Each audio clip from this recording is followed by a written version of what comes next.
Okay, today I'm going to be talking about Doris Cowie Nabberfeld LaLiberte. Doris was born in 1915 in Amberg, Wisconsin. She was born to James Cowie and Bertha. She never revealed in what I researched Bertha's last name.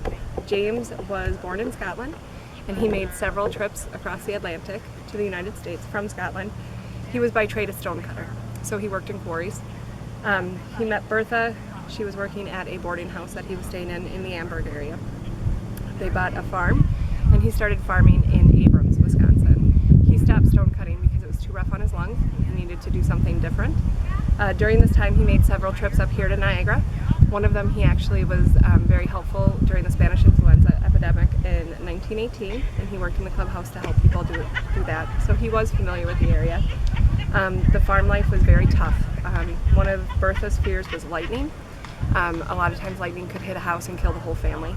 So Doris remembers that especially if her dad was gone traveling to find work, if there was a storm coming in, her mom would actually wake them all up, put them in the kitchen, and she can remember her older sister just trying to calm her down and make her relax and everything, just because her mom was actually afraid that the house would start on fire and she wouldn't be able to get all the kids out. Farming was not for her dad. Her dad was interested, though, very much in education. At this point, they were in Abrams. If they wanted to go into town for supplies, they had to go to Amberg, and that's also where the school was, and it was quite a hike. And it was a small country school. But what he did is he started what was called the Cowie School, and it was recognized by Merrimack County, and it was about a mile from their house, and it went up to 10th grade. So the children started going there, and there were some other kids in the area that went. It was, like I said, it was about a mile from them. At that point, though, he realized he was not a good farmer, and he was not making a success out of it. Her brother George was living in Niagara and working at the mill, so they decided to move up to Niagara when she was 8. So they came up here, and one of her biggest things was she started school in 2nd grade, and it was much larger school. But because a country school, you hear everything from kindergarten to 8th grade, she was able to skip 2 grades. So she started in 2nd, and within several weeks she was into 4th grade. When she eventually graduated in 1931, she graduated at 16. At that time, when you graduated high school, you could graduate in either January or June. She had enough credits to graduate in January, but she pushed it until June. So she was also the valedictorian and was able to give a speech for that. During this time, she started a book, The Whippoorwill, which was White, Purple, Niagara, and it was a book of poetry and everything else. It wasn't like a yearbook. Unfortunately, the school couldn't keep it going because it was during the Depression and they couldn't afford it. Her family, like many others, were trying to find work, trying to make ends meet. She did not realize that they didn't have as much as they did because they were kind of in the same boat as everybody else. It was during this time she worked for Dr. DeSalvo. He pushed her to apply at the mill once jobs started opening in the mill after the National Recovery Act came through. And she started working in the mill in 1936, and her typewriter that she actually bought from Kimberly-Clark for $5 in 1936 is on the table right now. She started as basically a secretary in the stenographer pool. She replaced the powerhouse clerk who went back to Neenah, because the mill at that time was owned by Kimberly-Clark and they're headquartered in Neenah. So she started climbing what I call the corporate ladder, but she didn't know she was doing that at the time because this was in the 1930s. She had, during high school and during this time, dated a Raleigh LaLiberte. Unfortunately, he did not see a lot of opportunity here for himself, so he moved by family in Kalamazoo, Michigan. She lived at home with her parents, she was working in the mill, and she had a neighbor named Jim Nabberfeld, and he's actually right here in front of us. And they met several times, they started dating, and they knew they would eventually get married. It was 1941, they were taking a Sunday car ride with her parents, they turned on the news, and Pearl Harbor had happened. So Jim had served during World War I in the Navy. His mom actually got him out of the house early because he was a bit of a troublemaker, and signed him up underage. So he went and served in the Navy in World War I, and then he liked the water, so he was basically on merchant ships and stuff before he settled back down in Niagara. So he knew he was going to be going to World War II. He wanted to. So they were talking about, from what I read, probably getting married in 1943. But her dad passed away in February of 1942, and Jim basically, several months later in June, they got married, and Jim moved across the street and in with her, and that's how they lived the rest of their life. The couple lived with her mother and took care of her mother. And Jim actually enjoyed his mother-in-law. He didn't like the mother-in-law jokes and stuff. He really got along with her. He said to a guy in the mill, if I ever I would never get a divorce because I'd have to leave my mother-in-law. So it was a good relationship that they had. Her first son, Norman, was born in 1944. She recalls that at that time you took 10 to 14 days after you had a child.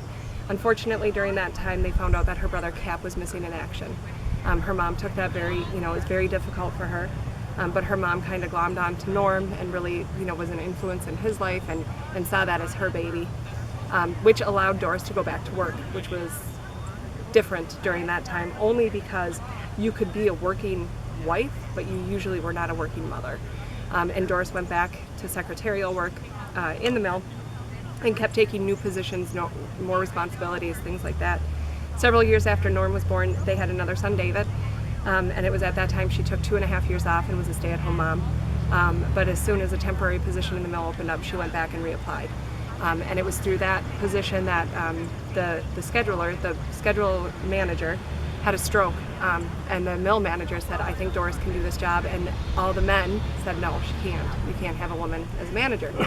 And the manager of the mill said, no, Doris will do this job, she's a lady, you'll treat her as such, and she can do this. So basically, she started doing that, and her son David had said, when you give the speech about my mom, you have to mention how she tangled with Pope Ponzio. And that name is familiar to me because my great uncle was Pope, and he was the union president for 40-some years in the mill. So as a scheduler, I finally realized what she was talking about. She had to work with the union contract with all its changes and stuff. So I am sure she tangled with my uncle many times. From what I've heard, though, even today, she did not back down, and you did not. If you wanted something from Doris, you did not make her angry, because she would schedule you in a job you did not want to do. So she had her ways of making sure that people respected her, which was very different. She broke through the glass ceiling, I think, not even realizing that it was there. So she continued to work in the mill until 1977. She retired. The reason why she retired is computers showed up, and she didn't want to, relearn everything. Some of the changes in just office work that she saw, women went from wearing dresses and skirts to pants, and she lowered her heels because she couldn't walk up all the steps and through the mill in high heels anymore. After she retired, she had a blast from the past. In 1988, she got a phone call from LaLiberte. Her husband had since died, and he was her high school sweetheart, and he was going to be in Niagara visiting his sister. Could he talk to her? So they met up, and pretty soon she's traveling to Kalamazoo to meet his family. He's talking to her family, and they eventually marry. And they had, a wonderful marriage, and she was very, very happy. They traveled extensively. Unfortunately, Rolly had been a heavy smoker, and he had developed emphysema and some health problems, and he eventually passed away as well, and he's buried up in Kalamazoo with his family. From that point, she had started golfing with her first husband and started bowling when two of her lady friends asked her to join the league. And those were two activities that she did, pretty much for the rest of her life. And she was very, very good at them, apparently. She won several awards for bowling. So that was something she truly enjoyed. And she loved to travel. She loved to drive. She didn't necessarily like to fly. But she was able to stay in contact with, her two sons. Unfortunately, she lost Norman, which was a very hard thing for her to go through. She did mention she kind of relied on her mother's example when she lost her son to get through that. And I was just told today, apparently she had 2 vodka martinis every night, religiously. She died at 99, so maybe that helped her out with that. And there was one where she came back from vacation, and I guess she called her son because she was so angry that there was no ice in the icebox for her to be able to make her martini. So everything that I've heard about her, though, she was amazingly well liked. She gave back to our community tremendously. She started several boards. She sat on boards. I think she was a very respected person, and I think she worked really hard in the mill and really showed people what she was capable of. So it was an honor to actually get to know her. I'm not related to her, but yeah, it was interesting to learn about her life and see how she impacted so many people.